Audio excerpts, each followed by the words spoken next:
Assalamualaikum warahmatullahi wabarakatuh. Perkenalkan, nama saya Farisa Amalia Putri Amadani dari Teknik Perkapalan Angkatan 2024 dengan NIM 21090124130098.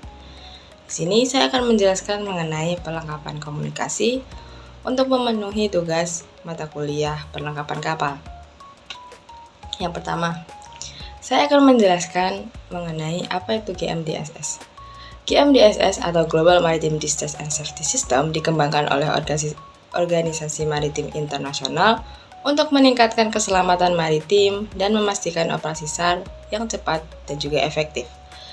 Sistem ini mencakup berbagai alat komunikasi dan peringatan dengan EPIRB dan SART sebagai komponen utamanya. Selanjutnya, fungsi GMDSS secara menyeluruh. Yang pertama, ada memberikan peringatan bahaya secara otomatis atau manual. Yang kedua, menyediakan komunikasi darurat antara kapal-kapal dan satuan pantai. Yang ketiga, menjamin penyebaran informasi keselamatan maritim. Selanjutnya, fungsi-fungsi lain dari GMDSS sendiri. Yang pertama, ada ship to shore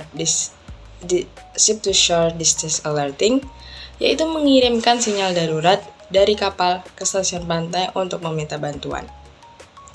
Kedua, ada shore and ship distress alerting, yaitu mengirimkan sinyal darurat dari stasiun pantai ke kapal yang berpotensi menghadapi bahaya. Kemudian yang ketiga, ada ship-to-ship distress alerting, mengirimkan sinyal darurat antar kapal di laut untuk bantuan yang cepat. Keempat, SAR coordination, mengkoordinasikan operasi pencarian dan penyelamatan antara berbagai kapal dan stasiun kapal. Kelima, General Radio Communication, komunikasi umum antara kapal dan juga stasiun pantai atau antar kapal. 6. Ada Bridge-to-Bridge Communication, komunikasi antara anjungan kapal yang berdekatan untuk navigasi dan manuver yang aman. 7. Transmission and Receive of MSI, mengirimkan dan menerima informasi keselamatan maritim, seperti pada contohnya peringatan navigasi dan laporan cuaca.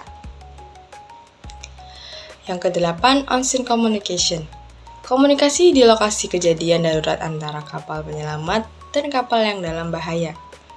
Yang terakhir, Transmission and Receive of Emergency Locating Signal, mengirimkan dan menerima sinyal lokasi darurat untuk memfasilitasi pencarian dan juga penyelamatan. Selanjutnya, komponen utama dari GMDSS yaitu EPIRB atau Emergency Position Indication Radio Beacon. EPIRB sendiri memiliki prinsip kerja ketika beacon yang sudah aktif, sinyal akan diterima oleh satelit. Selanjutnya diteruskan ke RCC untuk diproses seperti penonton posisi encoded data. Kemudian data ini akan diteruskan ke MCC. EPIRB sendiri beroperasi pada 406 MHz dengan sinyal homing 121,5 MHz. EPIRB mengirimkan data identifikasi dan lokasi kapal. EPIRB dapat tahan baterai biasanya melebihi 2 hari atau 48 jam. EPIRB dapat melakukan aktivasi secara manual ataupun otomatis. Versi bebas pelampung dipasang pada kapal dan otomatis terbuka saat terendam. Selanjutnya, komponen dari EPIRB. Yang pertama ada antena. Antena ini harus dekat vertikal saat beroperasi. Ada switch itu mengaktifkan secara otomatis. Activation switch itu mengaktifkan secara manual. Test button memungkinkan pengguna untuk menjalankan urutan pengujian untuk memverifikasi kesiapan EPIRB. Lanyard kabelnya digunakan untuk menambahkan EPIRB ke rakit penyelamat. Kemudian ada lampu sorot, LED dan buzzer, internal baterai supply yang mampu bertahan 48 jam, sistem penentuan posisi GPS.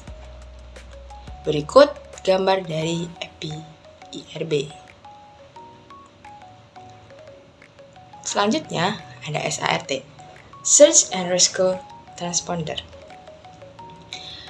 SART fungsinya untuk locating signal, yaitu memudahkan penemuan posisi survival craft. Ketika terdeteksi oleh radar, SART akan berganti transmit dan memancarkan sinyal, audio, dan juga visual. Jangkauan pendeteksi SART tergantung dari tinggi tiang radar kapal-kapal SAR. Umumnya, ketinggian SART normal adalah 15 km. Selanjutnya, fitur utama dari SART. SART beroperasi pada frekuensi radar X92 hingga 9,5 GHz. SART dioperasikan dengan baterai yang bertahan 96 jam mode siaga, 8 jam mode respon.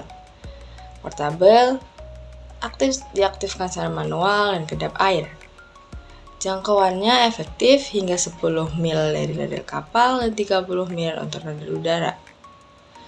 SART diwajibkan untuk dibawa oleh SOLAS dan dapat disimpan di dalam atau bersama dengan safety craft atau perahu penyelamat. Berikut adalah gambar dari SART.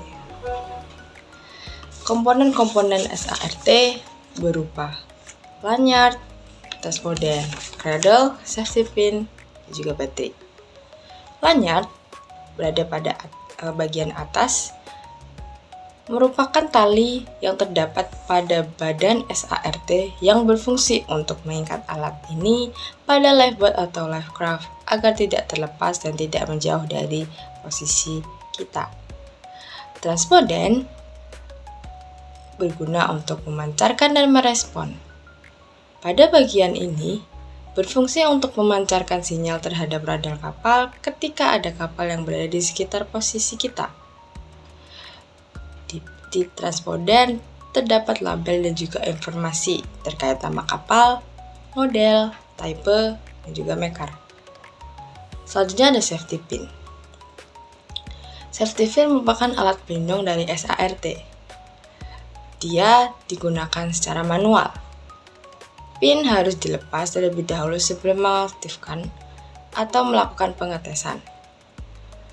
Disertai arah petunjuk mengenai posisi on, off, dan tes. Kemudian ada cradle.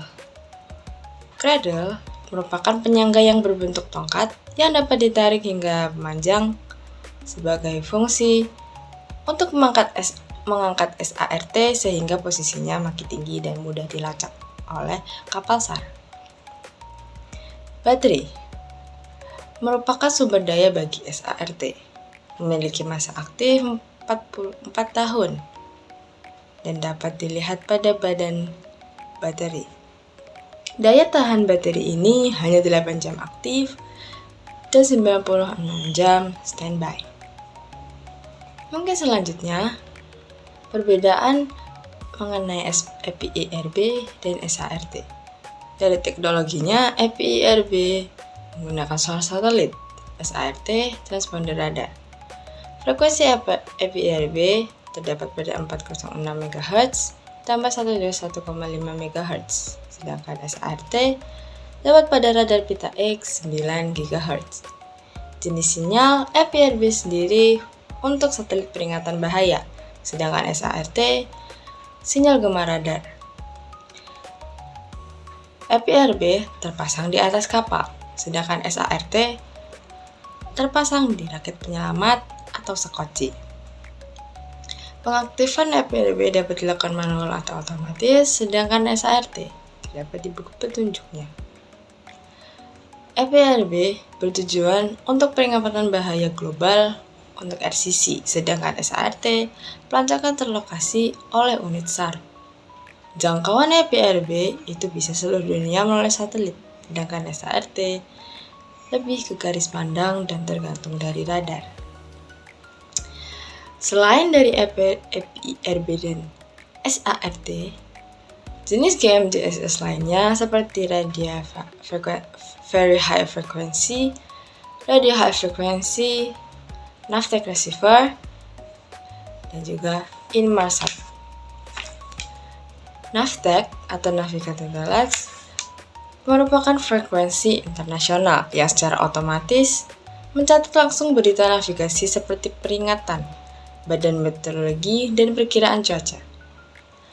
Navteq internasional berada pada frekuensi 518 kHz menggunakan bahasa Inggris dan 490 kHz menggunakan bahasa Indonesia.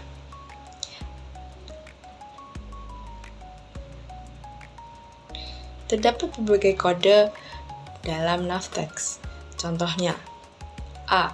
Untuk navigation warning, B. Meteorological warning, C. Ice report, D. Search and rescue information, L. Navigational warning, F. Fuel service message, dan lain sebagainya.